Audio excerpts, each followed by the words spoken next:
Hi guys, ಮಹಿಳಾ ಮತ್ತು ಮಕ್ಕಳ ಅಭಿವೃದ್ಧಿ ಇಲಾಖೆಯಲ್ಲಿ ಖಾಲಿ ಇರುವ ಅಂಗನವಾಡಿ ಕಾರ್ಯಕರ್ತೆ ಹಾಗೂ ಅಂಗನವಾಡಿ ಸಹಾಯಕಿಯರ ಸರ್ಕಾರಿ ಹುದ್ದೆಗಳ ಭರ್ತಿಗೆ ನೇಮಕ ಪ್ರಕಟಣೆ ಬಿಡುಗಡೆ ಮಾಡಲಾಗಿದೆ.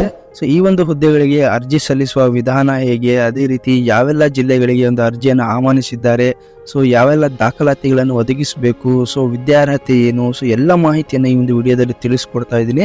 ಸೊ ವಿಡಿಯೋನ ಸ್ಕಿಪ್ ಮಾಡದೆ ಕಂಪ್ಲೀಟ್ ಆಗಿ ವಾಚ್ ಮಾಡಿ. ಸೊ ಹಾಗೆ ಯಾರೆಲ್ಲ ಏನು ಚಾನಲ್ನ ಸಬ್ಸ್ಕ್ರೈಬ್ ಮಾಡ್ಕೊಂಡಿರೋ ದಯವಿಟ್ಟು ಚಾನಲ್ನ ಸಬ್ಸ್ಕ್ರೈಬ್ ಮಾಡಿ, ಲೈಕ್ ಮಾಡಿ, ಶೇರ್ ಮಾಡಿ, ಹಾಗೆ ಬೆಲ್ಲೈಕನ್ ಕೂಡ ಪ್ರೆಸ್ ಮಾಡ್ಕೊಳ್ಳಿ. ಸೊ ಇದರಿಂದ ಲೇಟೆಸ್ಟ್ ಜಾಬ್ ಅಪ್ಡೇಟ್ಸ್ಗಳು ಏನೇ ಇದ್ರೂ ಅದು ನಿಮಗೆ ಬೇಗ ರೀಚ್ ಆಗುತ್ತೆ. ಸೊ ಹಾಗಾದರೆ ಬನ್ನಿ ಫ್ರೆಂಡ್ಸ್, ವಿಡಿಯೋನ ಸ್ಟಾರ್ಟ್ ಮಾಡೋಣ.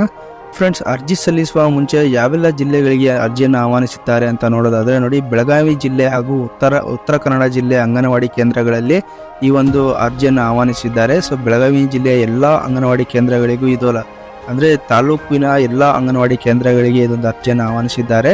ಸೊ ನೋಡಿ, ಬೆಳಗಾವಿ ಜಿಲ್ಲೆಯಲ್ಲಿ ಒಟ್ಟು 313 ಹುದ್ದೆಗಳನ್ನು ಆಹ್ವಾನಿಸಿದ್ದಾರೆ. ಸೊ ಅದರಲ್ಲಿ 61 ಕಾರ್ಯಕರ್ತೆ ಹುದ್ದೆಗಳಾಗಿರ್ತವೆ, 252 ಸಹಾಯಕಿ ಹುದ್ದೆಗಳಾಗಿರ್ತವೆ.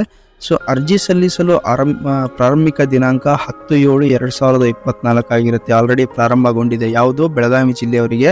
ಸೊ ಅದೇ ರೀತಿ ಅರ್ಜಿ ಸಲ್ಲಿಕೆಗೆ ಕೊನೆ ದಿನಾಂಕ ಯಾವಾಗ ಅಂತಂದರೆ 4/8/2024 ಕೊನೆ ದಿನಾಂಕ ಆಗಿರುತ್ತೆ. ಅದೇ ರೀತಿ ಉತ್ತರ ಕನ್ನಡ ಜಿಲ್ಲೆಯವರಿಗೆ ನೋಡಿ, ಅಂಗನವಾಡಿ ಕಾರ್ಯಕರ್ತೆಯರು ಬಂದ್ಬಿಟ್ಟು 81 ಹುದ್ದೆಗಳಿದ್ದಾವೆ. ಅದೇ ರೀತಿ ಅಂಗನವಾಡಿ ಸಹಾಯಕಿಯರ ಹುದ್ದೆಗಳು ಬಂದ್ಬಿಟ್ಟು 263 ಅಂಗನವಾಡಿ ಸಹಾಯಕಿಯರ ಹುದ್ದೆಗಳಿಗೆ ಕಾಲ್ಫರ್ ಮಾಡಿದ್ದಾರೆ, ಅಂದರೆ ಅರ್ಜಿಯನ್ನು ಆಹ್ವಾನಿಸಿದ್ದಾರೆ. ಅದೇ ರೀತಿ ಆನ್ಲೈನ್ ಅರ್ಜಿ ಸ್ವೀಕಾರ ಆರಂಭಿಕ ದಿನಾಂಕ ಬಂದ್ಬಿಟ್ಟು 12/7/2024 ಆಲ್ರೆಡಿ ಪ್ರಾರಂಭಗೊಂಡಿದೆ.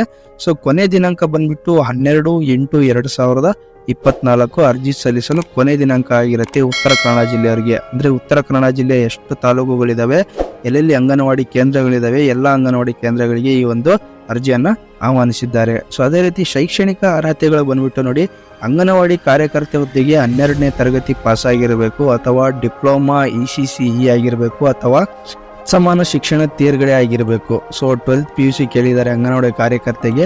ಸಹಾಯಕಿ ಹುದ್ದೆಗೆ 10ನೇ ತರಗತಿ ಪಾಸ್ ಆಗಿದ್ರೆ ಸಾಕು. ಸೊ 10ನೇ ತರಗತಿ ಸಹಾಯಕಿ ಹುದ್ದೆಗೆ ಕೇಳಿದ್ದಾರೆ. ಅದೇ ರೀತಿ ವಯಸ್ಸಿನ ಅರ್ಹತೆ ಬಂದ್ಬಿಟ್ಟು ನೋಡಿ, ಅರ್ಜಿ ಸಲ್ಲಿಸಲು ಕನಿಷ್ಠ 19 ವರ್ಷ ತುಂಬಿರಬೇಕು, 35 ವರ್ಷ ವಯಸ್ಸು ಮೀರಿರಬಾರ್ದು. OBC ವರ್ಗದವರಿಗೆ 3 ವರ್ಷ, SC ST ಪ್ರವರ್ಗ 1 ಅಭ್ಯರ್ಥಿಗಳಿಗೆ 5 ವರ್ಷ ವಯಸ್ಸಿನ ಸಡಿಲಿಕೆ ನಿಯಮಗಳನ್ನು ಅನ್ವಯವಾಗಿದೆ. ಓಕೆ, ಸೊ ಇವರಿಗೆ ಒಂದು ಮೀಸಲಾತಿ ಕೂಡ ಅಂದರೆ ಒಂದು ಎಕ್ಸ್ಟೆನ್ಷನ್ ಕೊಟ್ಟಿದ್ದಾರೆ. ಓಕೆ, ಸೊ ವಯಸ್ಸಿನ ಅರ್ಹತೆಯಲ್ಲಿ 3 ವರ್ಷ ಅವರಿಗೆ ಜಾಸ್ತಿ ಇರುತ್ತೆ, ಯಾರಿಗೆ OBC ಮತ್ತು SC STಗಳಿಗೆ 5 ವರ್ಷ ಜಾಸ್ತಿ ಇರುತ್ತೆ. ಸೊ ಅದೇ ರೀತಿ ಅಪ್ಲಿಕೇಶನ್ ಸಲ್ಲಿಸುವಾಗ ಬೇಕಾದ ಅಗತ್ಯ ದಾಖಲೆಗಳು ಏನಪ್ಪ ಅಂತಂದರೆ, ಜನನ ಪ್ರಮಾಣ ಪತ್ರ, ಜನ್ಮ ದಿನಾಂಕ ಇರುವ SSLC PUC ಅಂಕಪಟ್ಟಿ ಇರಬೇಕು. ಅದೇ ರೀತಿ ನಿಮ್ಮ ವಾಸಸ್ಥಳ ದೃಢೀಕರಣ ಪತ್ರ ಇರಬೇಕು. ವಿದ್ಯಾರ್ಹತೆ ಬಗ್ಗೆ ಪ್ರಮಾಣ ಪತ್ರ ಇರಬೇಕು. ವಿಕಲಚೇತನರಿಗೆ 10 ವರ್ಷ ವಯೋಮಿತಿ ಸಡಿಲಿಕೆ ನೀಡಲಾಗಿದೆ. ಓಕೆ, ಸೊ ಆ ಒಂದು ಡಾಕ್ಯುಮೆಂಟ್ ಕೂಡ ಇರಬೇಕು. ಮೀಸಲಾತಿ ಮತ್ತು ಜಾತಿ ಪ್ರಮಾಣ ಪತ್ರ ಇರಬೇಕು. ವಿಧವೆಯಾಗಿದ್ದಲ್ಲಿ ಪತಿಯ ಮರಣ ಪ್ರಮಾಣ ಪತ್ರ ಇರಬೇಕು. ಆತ್ಮಹತ್ಯೆ ಮಾಡಿಕೊಂಡ ರೈತರ ಪತ್ನಿಯಾಗಿದ್ದಲ್ಲಿ ವಿಭಾಗಾಧಿಕಾರಿಗಳಿಂದ ಪಡೆದ ಪ್ರಮಾಣ ಪತ್ರ ಕೂಡ ಇರಬೇಕು. ಯೋಜನಾ ನಿರಾಶ್ರಿತರಿದ್ದಲ್ಲಿ ಪ್ರಮಾಣ ಪತ್ರ ಇರಬೇಕು. ವಿಚ್ಛೇದನರಾಗಿದ್ದಲ್ಲಿ ಪ್ರಮಾಣ ಪತ್ರ ಇರಬೇಕು. ಸೊ ಈ ಎಲ್ಲ ಪ್ರಮಾಣ ಪತ್ರಗಳು ಖಂಡಿತವಾಗಿ ನಿಮ್ಮಲ್ಲಿ ಇರಬೇಕು. ಇನ್ ಕೇಸ್ ನೀವು ಇದನ್ನೆಲ್ಲ ಕ್ಲೇಮ್ ಮಾಡ್ತಿದ್ದೀರಾ ಅಂತಂದರೆ, ಅಂದರೆ ಈ ಒಂದು ಕೆಟಗರಿಲಿ ಬರ್ತೀರಾ ಅಂದರೆ ಈ ಒಂದು ಪ್ರಮಾಣ ಪತ್ರಗಳು ನಿಮ್ಮಲ್ಲಿ ಕಂಪಲ್ಸರಿ ಇರಲೇಬೇಕು. ಸೊ ನೋಡಿ ಫ್ರೆಂಡ್ಸ್, ಅರ್ಜಿ ಸಲ್ಲಿಸಲು ವಿಧಾನ ಹೇಗಿರುತ್ತೆ ಅಂದರೆ ನೋಡಿ, ಮಹಿಳಾ ಮತ್ತು ಮಕ್ಕಳ ಅಭಿವೃದ್ಧಿ ಇಲಾಖೆಯ ಒಂದು ಅಫಿಷಿಯಲ್ ವೆಬ್ಸೈಟ್ ಇರುತ್ತೆ. ಸೊ ಈ ಒಂದು ಅಫಿಷಿಯಲ್ ವೆಬ್ಸೈಟಿಗೆ ನೀವು ಭೇಟಿ ನೀಡಬೇಕು.